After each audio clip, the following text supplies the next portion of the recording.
sempre dixemos que nós cumprimos a lei e os requerimentos do goberno, nos gusten ou non, e se non nos gustan temos o camiño do recurso. Digo porque, en fin, ao mellor o goberno central espera outra cousa da Xunta de Galicia. Por suposto que non, onte dentro do prazo establecido.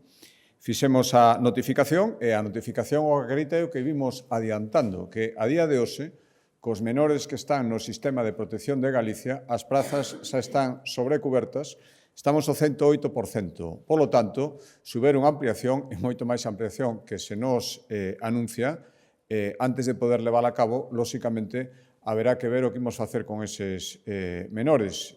Porque, volvo a decir, son menores, non é simplemente sacalos de encima dunha comunidade autónoma para donde hai saturación, eu recoñezo, para mandala a outra e simplemente repartir o problema sin solucionalo.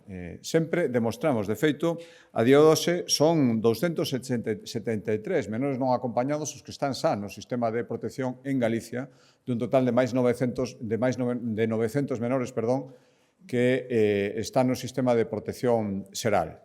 Polo tanto, xa os acollimos e estamos dando o tratamento que merecen e o que teñen dereito. E se se pretende, desde logo nós o pretendemos, seguir facendo, é necesario financiamento, planificación, se mo permiten, sentidiño para poder telos axeitadamente.